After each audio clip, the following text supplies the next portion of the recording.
this maybe a video of this car on the dyno previously. It's a little supercharged 3.6 liter Dodge, pretty clean setup. Greg put a intercooler kit on it, Go AutoWorks intercooler kit.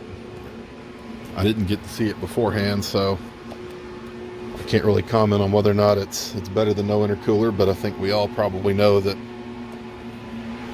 cutting down your charge air temps is pretty important. Let's see here. I'm gonna turn off the dyno fan real quick.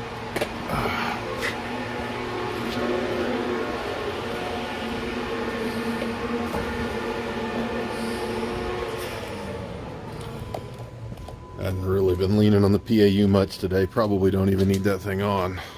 Oh, that's gonna drive me nuts. Let me get the key out of the ignition too. Alright.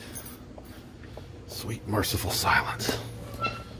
Okay, this is what we're looking at here. I don't know if the screen was even visible from where I had the camera set up earlier or not. But, got a bunch of lines here, man. What do the lines mean? Alright, so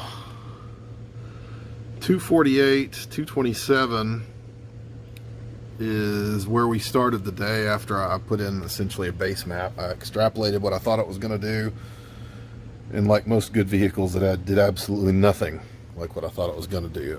Should have probably prefaced that by saying that this car came back because they put a bigger pulley on it. It went from a 3.8 some odd inch pulley down to a 3.2.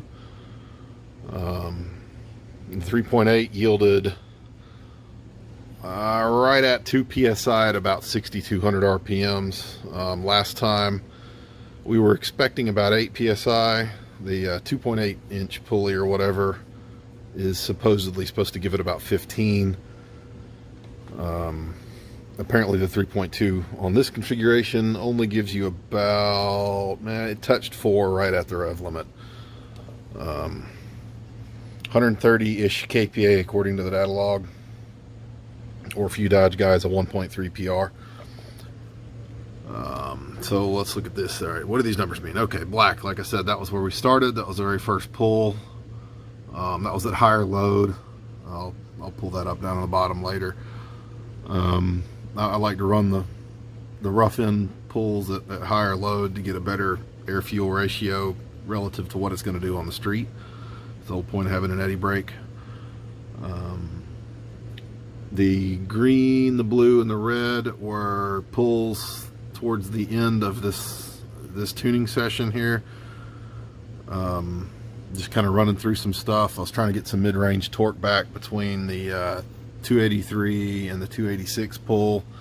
You can see that I didn't really succeed in that, but it didn't really lose a whole lot compared to how much timing came out, so I'm going to leave the timing out. It'll just be a little bit safer. The dark, or well, I should say the highlighted blue, that 262 is what it made last time.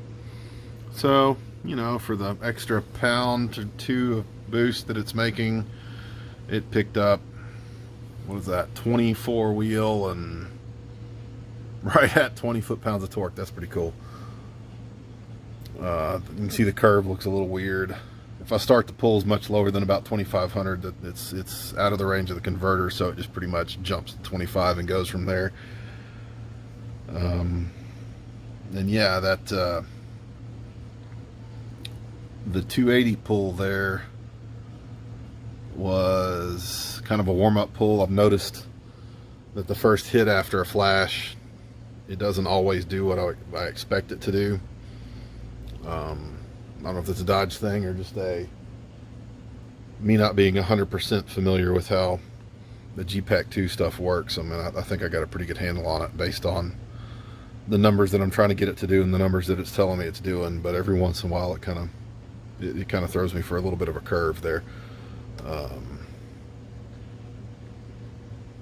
Anyway, that's where we're at.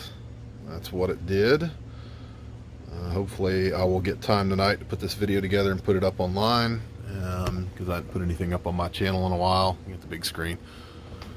I've been working on stuff, so, but yeah, that's where we're at. a little pocket Hellcat, or half cat maybe. I'm not sure what a Hellcat actually makes on my dyno, so I can't say if it's half, a quarter, three quarters. Who knows? Anyway, y'all have a good one.